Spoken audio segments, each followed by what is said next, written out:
3 formas de responder sem falar uma única palavra. A primeira forma é através do silêncio firme.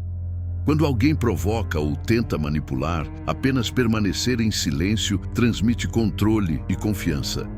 Esse gesto mostra que você não se deixa levar pelas emoções alheias. No estoicismo, o silêncio é uma arma poderosa que comunica mais do que qualquer palavra poderia. A segunda forma é a expressão corporal consciente. Um olhar calmo e direto, uma postura ereta e gestos mínimos demonstram equilíbrio interior. Cada movimento deve refletir serenidade, sem ceder à pressa ou à impaciência. O corpo transmite autoridade quando a mente permanece inabalável, e isso impacta profundamente quem está à sua frente. A terceira forma é a ação deliberada.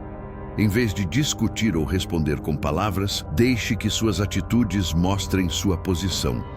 Cumprir suas responsabilidades com precisão e ética fala mais alto do que qualquer argumento.